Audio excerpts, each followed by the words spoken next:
Fala pessoal, sejam bem-vindos mais uma vez ao nosso canal, meu senhor e minha senhora. Seja muito bem-vindo a mais um vídeo em nosso canal. Pessoal, vídeo recheado de informações. Já vai colocando aqui nos comentários a cidade que você está falando. E já vai deixando o like no vídeo. Pessoal, vídeo aí, várias informações. Lula desesperado aí em criticar a direita, como sempre, né, pessoal? Quando o Lula abre a boca, coisa boa não vem. E ele aí desesperado, né, junto com o Boulos, criticando a direita, e teve falas pesadas do Lula, hein? Eu quero ver se a direita vai fazer alguma coisa e se realmente vai acontecer alguma coisa com o Barbudinho, né, pessoal? Barbudinho super protegido aí pela lei, pelo STF.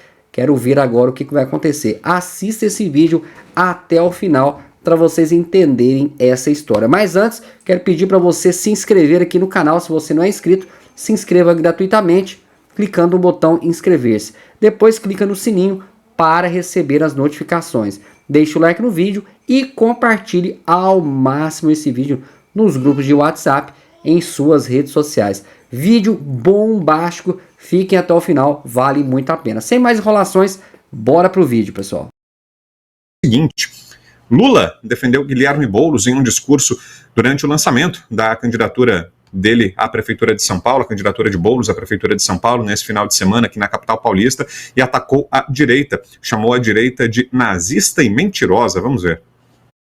O acúmulo da experiência da Luiz Erundina, o acúmulo da experiência do Haddad, e você vai ter muito mais do que isso. Você vai ter a ansiedade e a expectativa do povo de São Paulo, que vai ter urgência para poder melhorar a vida das pessoas. Querido companheiro Boulos, pode ficar certo, estarei com você todos os momentos, e eu quero que os teus adversários saibam que você é o meu candidato. Eu quero que os eleitores saibam que você é meu candidato. E nós temos que mostrar de quem os outros são candidatos. Nós temos que mostrar quem está com quem nesse país, para a gente restabelecer definitivamente a verdade nesse país.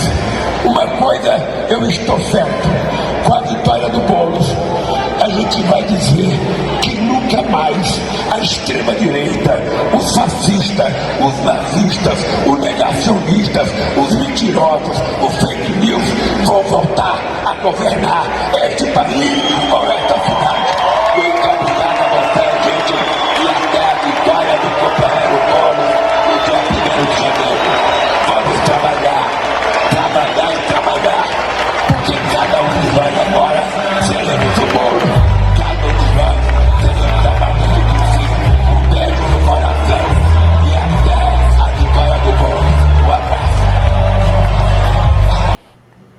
E rapidamente, antes de abrir aqui para os comentários, deixa eu só complementar o recado. Passei alguns recados agora há pouco, mas ficou faltando um muito importante e tem bastante gente perguntando aqui no chat: cadê o Constantino? Cadê o nosso Rodrigo Constantino? Tá de folga hoje o Consta, mas essa semana teremos então a companhia do Consta nos outros 4 dias da semana, terça, quarta, quinta e sexta, tá bom? Hoje não tem o Consta por aqui, amanhã ele tá de volta, estará a semana inteira com a gente até sexta-feira. Vamos lá, falar sobre essa declaração aí do presidente Lula no lançamento da candidatura de Guilherme Boulos em São Paulo. Começo contigo, Bernardi, que nos diz da fala. Então, bem o que a gente já sabe, né? Lula abre a boca e é um desespero. Está com a voz bastante alterada. Agora, perceba só, que ele chamar de nazista, de fascista, eu queria saber se alguém dos conservadores, alguém da direita, vai processá-lo, porque o expediente da esquerda é processar, inclusive do Lula, tá? Processa até jornalista de direita. Alguém vai processá-lo, porque o expediente deles é processar todo mundo. Ele está acusando a direita de nazista. É a direita que apoia o Hamas, é a direita que, por acaso, que passou pelo poder por 4 anos, que deu todo o apoio ao terrorismo e recebeu navios de guerra do Irã no Brasil. Então, eu preciso que alguém da direita faça alguma coisa e que acione judicialmente o Lula, porque ele acusa a direita de nazista. acusa de fascista. E ele, no cargo de presidente da República, não adianta dizer, não, ali eu estava como um cidadão comum. Não. Ele não pode se despir da farda ou da faixa de presidente da República.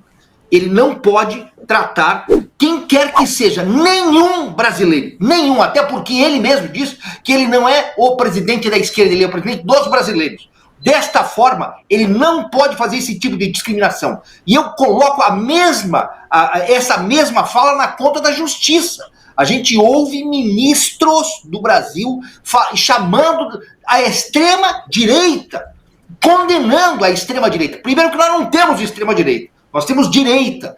E se há extrema-direita, essas pessoas precisam ser respeitadas também. E Lula, quer queira, quer não, mesmo que a gente não aceite, ele é presidente dos brasileiros. E não pode tratar as pessoas assim.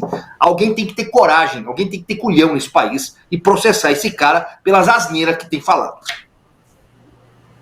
Agora, Darcio, o que me parece é que também há uma falta de projetos, né, do lado da candidatura do Boulos, né, porque o principal recurso do presidente e o principal mote do discurso foi atacar o campo oponente, né, trazer de volta à cena Jair Bolsonaro, mas pouco se falou sobre os problemas de São Paulo, sobre soluções para os vários problemas que a cidade tem hoje ainda. Nada disso foi tratado, né? Perfeito, Vitor Brau. Você tirou da minha boca o que eu iria dizer. Ou seja, o Lula ele tenta polarizar o debate, levando para uma questão nacional, ignorando de forma frontal todos os problemas do cidadão que mora em São Paulo. Como se na cidade de São Paulo ninguém tivesse problema de segurança, de saúde, como se a educação em São Paulo fosse um exemplo para o mundo e como se não tivéssemos aquela Cracolândia que, na verdade, hoje já são dezenas de Cracolândias espalhadas pela cidade, dentro de um conceito de revolução do lumpenproletariado que a gente sempre denuncia aqui. Chamar o adversário de nazista ou fascista é uma orientação que vem lá do século passado, uma orientação de Stalin, na reunião da Terceira Internacional. O Lula tem ideias do século XIX com políticas do século XX, e São Paulo e a população de São Paulo desejam um gestor que traga a cidade para o século XXI. Mas, infelizmente, eles estão ancorados, presos no passado, discutindo temas que não fazem parte da realidade do cidadão, e a população de São Paulo está literalmente abandonada. Não há horizonte de expectativa para o cidadão de São Paulo quando ele olha para o campo da esquerda. E eu peço para você que acompanha o Bradock Show, compartilhe esse link com todo mundo, independente de ser conservador ou não. As pessoas precisam de enxergar esse tipo de método de enganação. Ninguém está discutindo o problema do cidadão. Ao contrário, então é taxando o cidadão, e taxando muito, tanto que virou meme. Fala, André. Eu não sei se nossa audiência está acostumada com o conceito do duplo pensar, né? Que é você contar duas coisas contraditórias e acreditar em ambas mutuamente.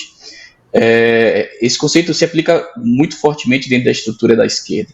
E os altos cargos do partido são aqueles sujeitos mais relevantes dentro do método do duplo pensar.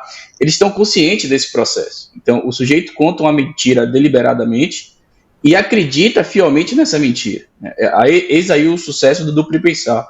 Então, quando o Lula traz à cena aí o nazismo, o fascismo, que são duas ideologias mortas da esquerda, por sinal, né? Nazismo e fascismo não são ideologias de direita, são ideologias de esquerdas, mas são ideologias mortas, não devem ter hoje no mundo nem meia dúzia de representantes. Elas vivem como uma história de terror que a extrema esquerda utiliza para fazer todo tipo de campanha político-partidária.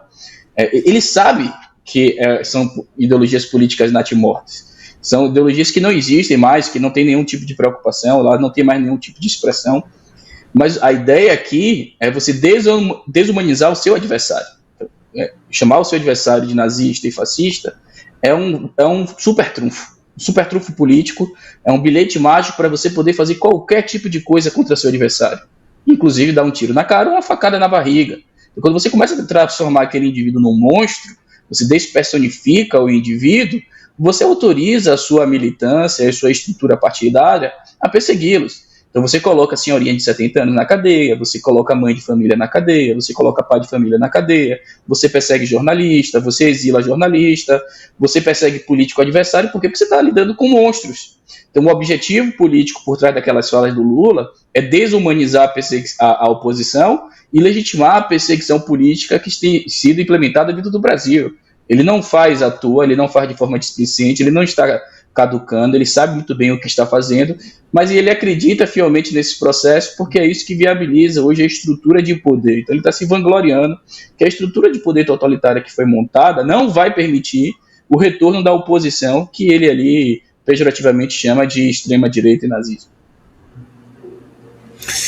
Bom, mudando de assunto, deixa eu trazer a nossa próxima pauta de hoje. Enquanto eu vou trazendo a notícia, você vai curtindo, e você que está aqui assistindo a gente, curta, não esqueça, deixe sempre o seu like, seja na transmissão ao vivo, seja você que está assistindo o programa gravado, já depois de encerrada a nossa transmissão, curta e, se possível, fique o maior tempo aqui com a gente. Quanto mais tempo você fica aqui na live, mais você nos ajuda com a métrica da restrição, que é um algoritmo importante para que a gente leve cada vez mais longe o nosso conteúdo, hein? Vamos falar agora sobre Venezuela, porque o governo venezuelano anunciou que as fronteiras do país serão fechadas a partir da meia-noite de 26 de julho por ocasião das eleições do dia 28. Essa semana agora, né? Já domingo teremos as eleições na Venezuela, dia 28, e a partir da meia-noite de sexta, dia 26, as fronteiras serão fechadas. Essa decisão foi anunciada pelos Ministérios da Defesa e do Interior, que também estabeleceram a suspensão do porte de armas e a proibição de bebidas alcoólicas a partir da mesma data até 23 horas e 59 minutos do dia 29 de julho. Dárcio Bracarense, começar contigo aqui, Dárcio. Como é que analisa mais essa decisão do regime venezuelano?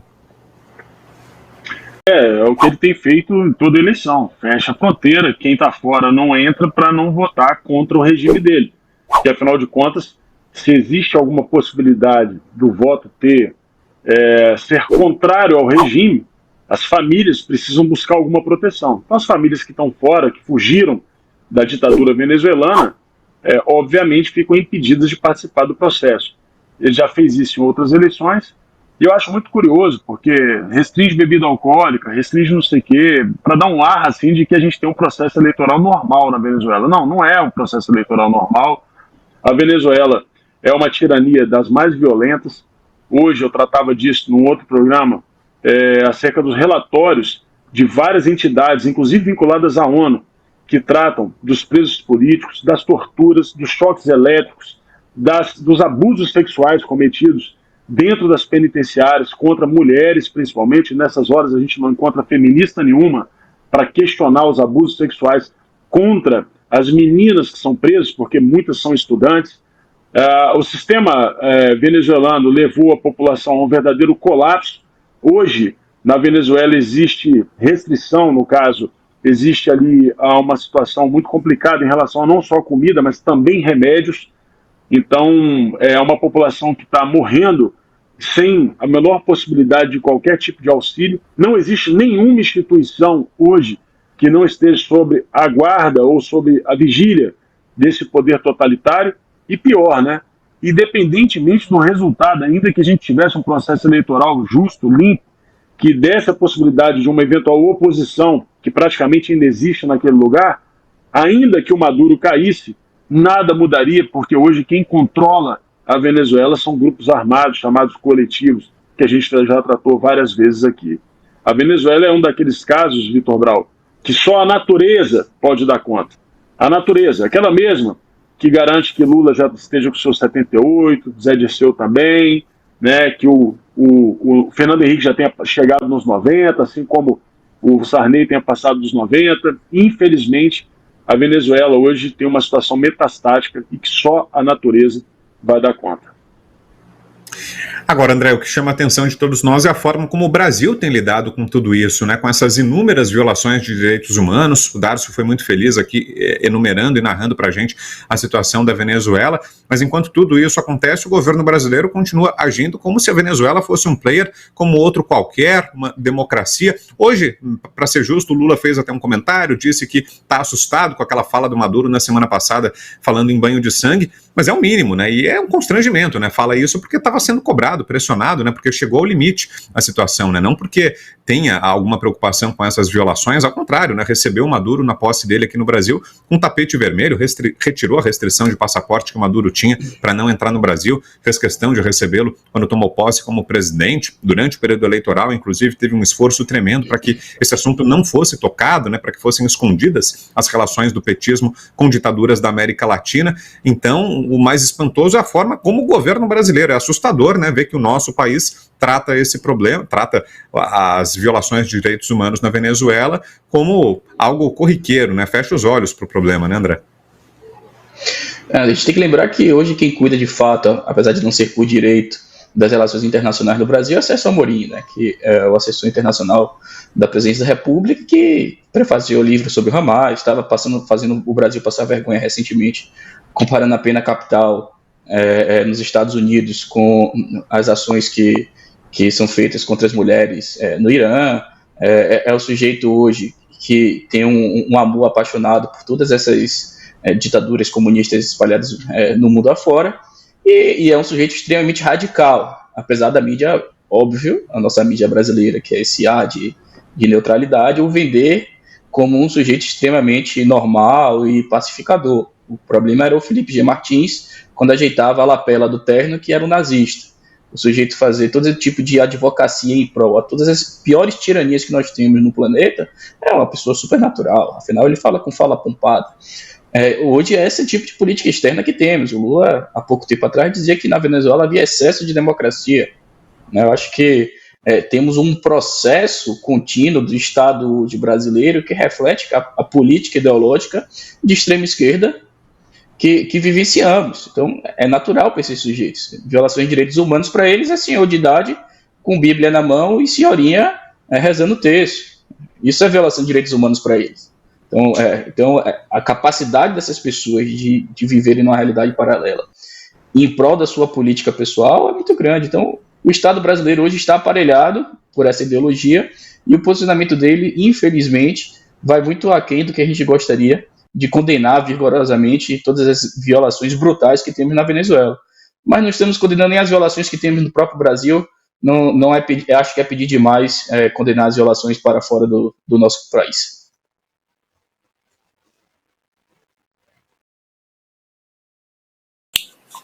Acho que o Vitor deu uma travada, eu assumo aqui, porque seria a minha fala agora, então eu vou daqui para frente, né? Eu analiso essa questão da Venezuela como muito grave. Perceba só, fechar as fronteiras é exatamente o que o Darcy falou, né? Muitos venezuelanos, aos milhares, deixaram a Venezuela por causa do regime e que teriam a chance de voltar agora e depositar o seu voto para ter a participação democrática e dizer: nós não queremos a continuidade do chavismo na Venezuela. Mas não, eles vão lá e fecham a fronteira, não porque poderia sofrer alguma ameaça vinda do estrangeiro. Não, a ameaça é de que estão fora do país muitos venezuelanos que poderiam voltar para o seu país de origem e ajudar a definir. Aí vai lá Maduro e quer aí, inclusive, ameaçar com banho de sangue. Mas eu queria aqui trazer um outro assunto interessante, que tem uns 2 anos, pouco menos de 2 anos, eu entrevistei um cientista de dados da Venezuela que foi lá no início do programa de urnas eletrônicas da Venezuela. Ele foi um dos que desenvolveram esse programa de urnas eletrônicas venezuelanas. Ele hoje é um cientista que mora em Washington, nos Estados Unidos. E o que ele me disse? Que muitas fraudes na Venezuela partem da mesa de votação, ali na sessão eleitoral, porque os fiscais, os mesários, são os mesmos há décadas. E eles esperam ficar vazia essa sessão eleitoral, essa mesa eleitoral, e alimentam o sistema como eles querem.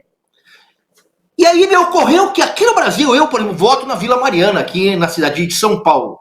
Aqui no Brasil, muitos mesários já estão há décadas também sentadinhos na cadeira. Geralmente o presidente é o mesmo da mesa ali onde você vota. Observa só, nas últimas 5 eleições, quem estava lá na tua zona eleitoral, na tua seção onde você vota. No meu caso, os mesmos. Então, me chama muito a atenção, né? E hoje não é obrigatório você assinar o livro de votação. E pior do que isso, né? Qualquer mesário pode dar entrada no sistema de votação e dar como votado. Então, é preciso que mais pessoas se habilitem, quem não tem filiação partidária, mais pessoas se habilitem aqui no Brasil a participar do processo eleitoral como mesário. E quem tem filiação partidária, mais pessoas se habilitem a participar do processo eleitoral como fiscal. Ora, são os fiscais que garantiram, por exemplo, na Argentina, a vitória de Milei. Talvez lá na Venezuela, isso também poderia ser possível.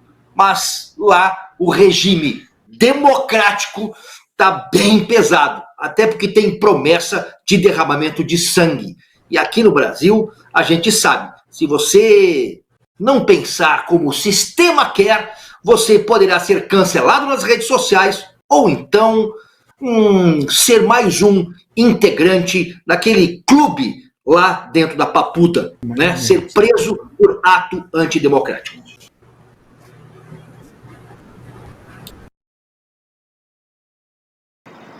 E aí, Brau, será que o nosso Vitor Brau voltou? Acho que o Brau tá travando. Darcio, você quer comentar? Não, na verdade, a situação da Venezuela, como eu dizia agora há pouco, é uma situação muito complicada, porque, inclusive, em 2020 eu soltei um vídeo, na verdade um áudio, né, com algumas imagens que ilustravam, que o Olavo de Carvalho compartilhou e tantos outros compartilharam. O professor Olavo de Carvalho ainda estava vivo, e ele até mandou uma mensagem dando parabéns pela leitura acerca do cenário da Venezuela.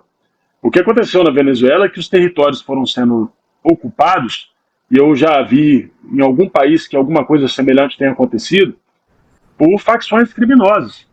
Essas facções criminosas, chamadas por lá de coletivos, tinham, de um lado, uma ação criminal, ou seja, negociavam drogas, negociavam uma série de produtos que são devidamente proibidos, mas operavam de um outro lado numa ação social vinculada ao Estado. Esses grupos, chamados coletivos, são vários na Venezuela, e eles que controlam, eles é que garantem a existência do regime. Então você tem grupos, por exemplo, como Los Tupamaros ou La Pedrita, que é um dos mais violentos, Los Rastros, são muitos grupos, são milhares de grupos coletivos que distribuem comida, né, que funcionam como uma espécie de ONG. Lá tem o tal do Gran Polo Patriótico, com várias ONGs. Isso tudo controlado pelo número 2 da Venezuela, Diosdado Cabello, que é o barão do narcotráfico venezuelano, que em governo Dilma e também no governo Lula era recebido aqui com honras de chefe de Estado. E, inclusive, Diosdado Cabello procurado, né, pelo sistema de justiça americano por conta da sua relação com o tráfico de drogas. Então, a Venezuela já é um narco-estado, Zé Carlos, Porciúncula, e espero que o Vitor Brau chegue logo para poder tocar essa pauta aqui. Ou seja, a Venezuela já é um narco-estado, e a gente não tem a menor ideia de como é que vai sair dessa situação, uma vez que está aí prometido um banho de sangue, e não tem Tribunal Penal Internacional, não tem ninguém que levante a voz contra esse genocida, que é o Nicolás Maduro. Fala pessoal, voltamos aí com as informações e agora trazendo aí uma informação do Joe Biden, pessoal. Joe Biden, né, que desistiu aí da reeleição nos Estados Unidos. Porta-voz diz que Biden vai cumprir mandato e desmente rumores de renúncia.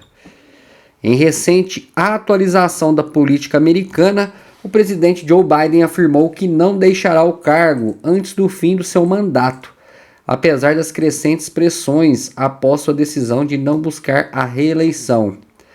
Esta posição foi confirmada pela Casa Branca no domingo, marcando um novo capítulo na política dos Estados Unidos. O anúncio do presidente de não disputar as próximas eleições veio após um período de intenso escrutínio público e debates políticos acalorados, incluindo um encontro marcante com Donald Trump. Essa decisão desencadeou uma série de demandas por parte de figuras políticas de alto escalão, exigindo sua renúncia imediata. O que esperar do restante do mandato de Joe Biden, pessoal? Segundo o porta-voz da Casa Branca, Andrew Bates, Biden está focado em entregar mais resultados históricos ao povo norte-americano. Bates destacou que, apesar das dificuldades iniciais, como uma economia em crise e problemas de segurança nacional, Biden conseguiu reverter vários desses problemas, promovendo crescimento e estabilidade.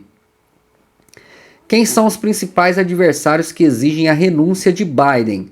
Dentre os críticos mais vocais está Mike Johnson, presidente da Câmara dos Representantes pelo Partido Republicano, que manifestou no Twitter X a necessidade de Biden renunciar imediatamente. Além dele, Greg Abbott, governador do Texas, também expressou descontentamento, reforçando que Biden não estaria apto para liderar o país. Quais foram os impactos aí da renúncia à reeleição do presidente na política? A renúncia de Biden à reeleição não apenas sacudiu o cenário político interno, como também impactou as alianças e o posicionamento internacional dos Estados Unidos. Com esta mudança, o Partido Democrata deve definir um novo candidato durante a Convenção Nacional Democrata, que ocorrerá em 19 e 22 de agosto. Essa escolha será crucial para as futuras direções políticas e estratégias do partido. Tá aí Joe Biden, né, pessoal? Renunciou e agora todo mundo descendo a lenha, né? Querendo a renúncia dele para a presidência aí, né? No caso, o término de mandato dele, né? As pessoas aí querem que ele renuncie ao cargo, né, pessoal? Agora já tá, como se diz, fim de feira, né? É melhor aí seguir até o final e tentar reverter o que fez de errado nesse governo nos Estados Unidos, né? E se caso não conseguir devido à saúde, né, ou questões políticas aí, é melhor renunciar. Vamos lá, pessoal, outra informação agora, a gente falando aí da estratégia do PL para a candidatura de Alexandre Ramagem. Política aí, né, pegando fogo, né, pessoal? As eleições municipais no Rio de Janeiro. A política carioca se agita com a proximidade das convenções partidárias. Enquanto o prefeito Eduardo Paes ainda não definiu seu vice para a reeleição, o Partido Liberal do PL segue uma linha similar de suspense em relação ao companheiro de chapa do deputado Alexandre Ramagem. As decisões políticas são cruciais e ocorrem em um período estratégico, visando consolidar alianças e fortalecer candidaturas. O PL tem sua convenção agendada para a próxima segunda-feira, dia 22. No entanto, há rumores de que essa decisão pode ser postergada para 5 de agosto, último dia permitido pela Justiça Eleitoral para tais definições. Essa estratégia de espera pode ser um indicativo da tentativa de garantir uma maior coesão entre os partidos que apoiam Ramagem, além de possibilitar mais negociações com as legendas interessadas em fazer parte da chapa. Quem são aí os candidatos do PL a vice na chapa de Ramagem? O cenário dentro do PL tende a favor de uma chapa puro sangue, ou seja, com o vice do mesmo partido. A deputada estadual Índia Armelau surge como uma forte candidata, visto que é bem vista dentro do partido, em seu primeiro mandato na Assembleia Legislativa do Rio de Janeiro. Outra possível candidata pelo PL é a deputada federal Cris Tonieto. Aliados também querem espaço na vice-presidência. Além das opções internas, o PL enfrenta a concorrência de partidos aliados, que também almejam a posição de vice. O MDB, por exemplo, defende a ex-deputada federal Rosane Félix, apoiada também pelo ex-prefeito de Duque de Caxias, Washington Reis. Por outro lado, o Partido Republicano apresenta a deputada estadual Tia Ju, destacando-se por ser evangélica e negra como uma concorrente ao posto. Tá aí a estratégia do PL, né, para a candidatura de Alexandre Ramagem. Vamos para outra informação agora do Nicolas Ferreira, pessoal. Ele diz: será que amanhã lembrará que desistiu? Afirma Nicolas ao ironizar Joe Biden. No cenário político internacional, a recente desistência de Joe Biden da corrida dos Estados Unidos gerou amplas reações. Em particular, congressistas brasileiros como Nicolas Ferreira não perderam tempo em comentar o acontecimento, utilizando as redes sociais para expressar suas opiniões e previsões sobre o futuro político americano. Dentre os comentários destacam-se as observações feitas pelos deputados federais Nicolas Ferreira e Carla Zambelli, que usaram a plataforma X para expressar suas visões. Ferreira, conhecido por sua postura crítica e direta, levantou questões sobre a capacidade de Biden de lembrar de sua decisão, enquanto Zambelli enfatizou o estado de desespero da esquerda americana diante da desistência. Tá aí, pessoal, as informações. Espero que vocês tenham gostado desse vídeo. Vai deixando o like no vídeo. Peço a gentileza aí, meu senhor e minha senhora que está do outro lado nos assistindo, para deixar o like, clicando aí no joinha. Clica no botão inscrever-se se você não é inscrito aqui no canal. Clica gratuitamente, não paga nada. É só clicar nesse botão em vermelho. Clica nele, já está inscrito no canal se clicar. E depois clica aí no sininho das notificações para você receber aí vídeos todos os dias. E compartilhe esse vídeo ao máximo de pessoas se você gostou desta matéria. Eu vou ficando por aqui. Mais tarde, vídeo novo no canal às 17h30 e às 21 horas também, vídeo aqui no canal. Vou ficando por aqui, um forte abraço. Te espero aí no próximo vídeo.